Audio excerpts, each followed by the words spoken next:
Праграма «Школьны музей перамогі» – гэта праект пра сумленную працу настаўнікаў і вучняў, якія разам захоўваюць памяць аб вялікай айчыннай вайне і яе героях.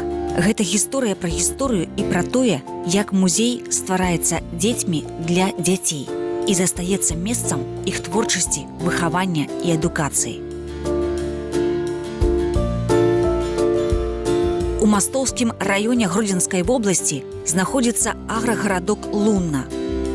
У далёкім 53-м годзе у лунінскую сярэднюю школу прыехаў працаваць малады настаўнік гісторыі Мсціслаў Уладзіміравіч Сямак. Тут ён арганізаваў школьны гурток, удзельнікі якога адкрывалі новыя старонкі гісторыі роднага краю, здзяйснялі паходы па месцах баёў. Вучні разам з Мсціславам Уладзіміравічам прайшлі партызанскімі сцежкамі з Кідзельшчыны, пазнаёміліся з дзейнасцю падпольшчыкаў, наведалі пагранічную заставу героя Савецкага Саюза лейтэнанта Усава. У выніку пошукава-даследчай працы у 57-м годзе у Лунінскай сярэдняй школе быў адкрыты музей. Вучні устанавілі шэраг прозвішчаў салдат, якія прымалі ўдзел у баях за вызваленне Лунна, наладзілі сувязі з ветэранамі 127-га знішчальнага авіяцыйнага палка, у прыватнасці з генералам авіяцыі Сергеем Яковлевічам Жукоўскім і лётчыкам-знішчальнікам падпалкоўнікам Александрам Сцяпановичам Данілавым. Александр Сцяпанович у першыя дні вайны здзейсніў авіябамбардзіровачны таран. У 61-м годзе музей Лунінскай сярэдняй школы, адзін з першых у рэспубліцы, заслужыў ганаровае права называцца музеем баявой славы. А 23 сакавіка 86-го года музею было прысвоена званне народнага. Вайна на тэрыторыі Лунінскага краю пачалася 22 чэрвеня 1941 года. У 3 гадзіны 40 хвілін лётчыкі 127-га знішчальнага авіяцыйнага палка вылецелі ў бітву з ворагам. Калі Данілаў не вярнуўся на аэрадром, лётчыкі вырашылі, што ён загінуў. Яго бацькам у горад Аткарск была адпраўлена пахаронка. Але гэта не так. Лётчык змог пасадзіць пашкоджаны самалёт, яго жыццё спаслі Стефаніда Гурбік і Іван Лапа. Дастаўшы лётчыка самалёта, яны заўважылі, што ў кішэні знаходзіцца гадзіннік велічынёй са сподак, які выратаваў яму жыццё. Андрэю Сцяпановічу Данілаву трэба была медыцынская дапамога. Менавіта па гэтаму яны пераправілі яго ў мястэчка Лунна, у санчасць. Праз нейкі час Данілаў напісаў пісьмо сваім бацькам, у якім паведаміў, што жывы і знішчае ворага, а таксама аб тым, што здзейсніў 97 вылетаў і збіў 9 самалётаў. Калі вайна скончылася, Данілаў вярнуўся ў Лунна. Герой Савецкага Саюза, лётчык-знішчальнік Андрэй Сцяпанович Данілаў перадаў у фонд школьнага музея свае фотаздымкі, схему паветранага бою першага дня вайны. Наведваючы Лунна ў 64-м годзе, Андрэй Сцяпанович першай справай завітаў у госці да жыхароў вёскі Чарлёна, Сцепаніды Сцяпанаўны Гурбік і Івана Андрэевіча Лапы, якія ў 41-м годзе выратавалі яго ад смерці. Данілаў надарыў Лунінскай сярэдняй школе альбом, у якім знаходзіцца частка яго біяграфіі, а таксама фотаздымак гадзінніка, які выратаў яму жыццё. Менавіта сам гадзіннік знаходзіцца ў музеі Вялікай Айчыннай вайны ў горадзе Мінску. Цэнтральнае месца ў экспазіцыі музея займае стэнд, прысвечаны байцам 64-й Магілёўскай стралковай дывізіі, якая летам 44-го года пад кіраўніцтвам генерал-маёра Шкрылёва вызваляла пасёлак Лунна. Юныя краязнаўцы разам з кіраўніком Лунінскага школьнага музея Мсціславам Уладзіміравічам Сімаком, каб даведацца пра ваенны шлях дывізіі, здзейснілі экспедыцыю па Беларусі, Літве і Калінінградскай вобласці. За 12 дзён запісалі 20 расказаў жыхароў вёсак. У Калінінградзе сустрэліся з маёрам запаса Анатоліем Івановичам Петрыкіным. Ён распавёў пра ліпень 44-го года каля пасёлка Лунна. Пераправіцца на заходні бераг Нёмана і замацавацца на ім удалося толькі невялікай групе салдат пад камандаваннем лейтэнанта Семёна Сухіна. Вучні Лунінскай школы устанавілі некаторыя біяграфічныя звесткі герояў. Яны написали письмо у Центральный архиву Министерства обороны СССР, наладили сувязь с командиром группы Семеном Сухиным, связистом Иваном Асиным, стрелком Степаном Калининым. Школьники звярнуліся таксама і да родных загінуўшых Алексея Нечапурэнкі, Тимофея Салапенкі, Марка Майдана, Ивана Шарамета і папрасілі даслаць фотаздымкі, пісьмы і іншыя дакументы. У ноч з 13 на 14 ліпеня 1944 года воінам 64-й Магілёўскай стрелковой дывізіі было дадзена заданне пераправіцца на заходні бераг ракі Нёман і затрымаць праціўніка. Ноччу прыступілі да выканання задання. Пад шквальным агнём ворага на супрацьлеглы бераг удалося пераправіцца толькі 7 чалавекам. Узяць сходу мост праз Нёман не удалося. На працягу 12 гадзін воіны вялі бой. Адбілі 14 контратак немцаў. Апошняя контратака была самая моцная. На чырвонаармейцаў рухалася лавіна немцаў, 200-300 чалавек. Прыняўшы агонь на сябе, салдаты далі магчымасць дывізіі пабудаваць пераправу і затрымаць ворага. 14 ліпеня Лунна было вызвалена. Усім 7 воінам было прысвоена званне Героя Савецкага Саюза, Івану Шарамету пасмяротна. У 1964 годзе Лунінскай сярэдняй школе было прысвоена імя Героя Савецкага Саюза Івана Шарамета. На 20годдзе вызвалення Беларусі ад нямецка-фашысцкіх захопнікаў на сустрэчу з лунінскімі краязнаўцамі прыязджалі старшы лейтенант стрелковой дывізіі Сухін, Калінін, Асінны, маці і сястра Івана Шарамета. Дзякуючы гэтай сустрэчы наш музей папоўніў аўтабіяграфію Івана Шарамета, а таксама геаграфічным атласам, якім карыстаўся Іван Шарамет, калі хадзіў у школу. За гады вайны нямецка-фашысцкія захопнікі расстралялі і замучылі каля 3000 жыхароў Мастоўшчыны. Былі спалены вёскі Баяры, Данцы, Задвор'е, Пясчанка, Шчара і Княжаводцы. У жывых засталіся толькі адзінкі. На тэрыторыі Лунна дзейнічала гета. Звыш 1500 жыхароў Лунна былі вывезены ў транзітны лагер Калбасіна, затым у лагер смерці Асвенцым. Сярод іх быў Залман Градоўскі, які перажыў лунінскае гета, патаемна вёў нататкі па дарозе ў Асвенцым. Яго дзённік быў знойдзены ў печы крэматорыя. Пасля Вялікай айчыннай вайны у жывых засталося толькі 15 чалавек з усяго яўрэйскага насельніцтва Лунна. Частка з іх прыязджала з роднымі наведваць школьны музей у 80-е, 90-е і 2000-е гады.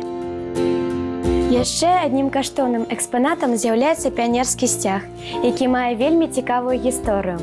У пачатку чэрвеня 1941 года дзядзька Ніны Хомка, які працаваў старшынёй калгаса, купіў для калгаса сцяг, але ён аказаўся піянерскім. Праз некалькі дзён пачалася вайна.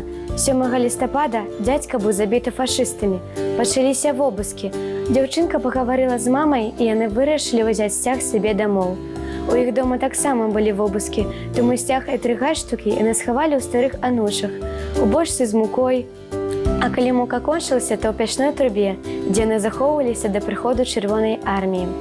7 лістапада 1944 года на зборы піянерскай дружыне перадала сцяг Лунінскай сярэдняй школе. Ніну Хомка разам з яе маці выклікалі ў абласны выканаўчы камітэт і папрасілі перадаць сцяг і 3 гальштукі ў Гродзенскі абласны гісторыка-краязнаўчы музей, а ў абмен далі новы, які захоўваецца ў нашым музеі да гэтага часу. За ўвесь час існавання музей Лунінскай школы імя Героя Савецкага Саюза Івана Шарамета наведвалі не толькі госці з усіх куткоў Беларусі, але і замежжа – Расіі, Славакіі, ЗША, Нарвегіі, Польшы, Великабрытаніі. У выніку пошукавай работы фонды музея папаўняюцца. У ім налічваецца больш за 2500 экспанатаў. Яны самыя розныя – газеты і прадметы гадоў вайны, зброя, каскі, шынелі, узнагароды, лісты, альбомы, фотаздымкі, успаміны ветэранаў. Кіраўнік музея Ларыса Уладзіміровна Эйсмонт, навучэнцы і члены Савета музея працуюць з Гродзенскім абласным архівам, праводзяць экспедыцыі і паходы па месцах баявой славы. Сёння школьны музей наведала Марыя Івановна Паўшок. Яе бацька Іван Станіславович Будрэвіч былы вязень канцлагера ў Германіі. Мой отец, Будревич Иван Станиславович, который родился 26 июня 1915 года, молодым парнем был призван в польскую армию. И именно с армией попал на фронт. И воевал на территории Польши. В один день, по рассказам отца, их неопытных, обессиленных молодых солдат окружили фашисты. И они их оттесняли и загнали в такое болото. Взяли в плен их. И мой отец попал в концлагерь. 2 года находился в концлагере Освенцим. Кормили их очень скудно. Гнилой капустой, брюквой. Ночью не могли спать от боли в желудке. Рвоты были. И они на глазах таяли и обессиливали. А работы были тяжелые, копали и все. И он бы, наверное, уже и не выжил бы. Но был друг в соседней деревне, и он его поддерживал даже на работах. Пробовал его лопату поддержать, чтобы он не упал. Если пошатнулся, сразу убивали. И ему просто посчастливилось, что в одно время прибыли семьи, которые нанимали бесплатных себе работников. И друг этот владел немецким языком, и он объяснил, что возьмите этого человека, не пожалеете, он все умеет делать. И вот его взяли в семью, и он им понравился как работник, и очень долгое время его не отпускали. До 1948 года уже в деревне у нас Забола Щучинского района мать и все считали, что его уже нету, что он уже погиб или где-то без вести пропал. И только эти хозяева, и он все просил, что отпустите меня, они согласились в отпуск его отпустить, дали ему только деньги на билет и сказали для фрау, для матери, значит, платочек дала женщина в подарок. И вот отец приехал. И отец с собой привез эту свою робу. Он часто брал, уходил, стоял и плакал. Мать, видя эти ужасы и страдания его, тайком взяла и сожгла. Он особо не хотел рассказывать про войну, про все свои тяжести. Это. Но многое что рассказывал. И что мне, вот я еще маленькая была, запомнилось, что ночью во сне он в судорогах, он кричал: «Стреляйте, стреляйте!» И мы вскакивали, садились на кровати, плакали, боялись. И мама уже его уговаривала, что хоть бы все хорошо с ним было с головой. Когда он был в концлагере, он после этого потирал зубы, у него только остались корешки, заболел цингой. Это все от условий содержания в этом лагере. У него выпали волосы. Ну и последствия того, что он пробыл в этом болоте, со временем ему отняли правую ногу.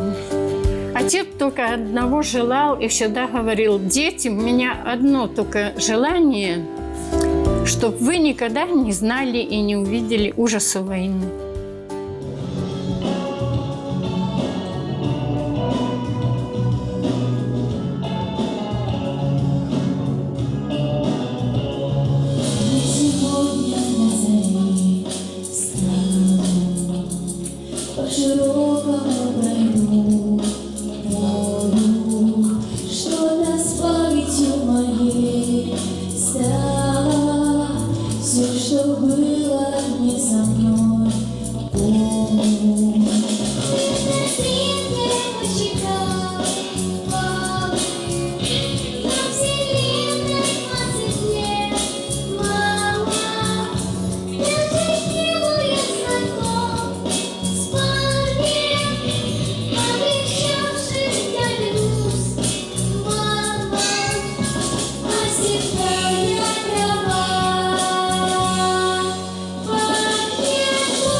У Беларусі налічваецца 1500 школьных музеяў. Больш за 200 з іх баявой славы. Сёння школьны музей не проста месца, дзе берагуць гістарычную памяць. Гэта месца, дзе кожны дзень настаўнікі змагаюцца за душы нашых дзяцей.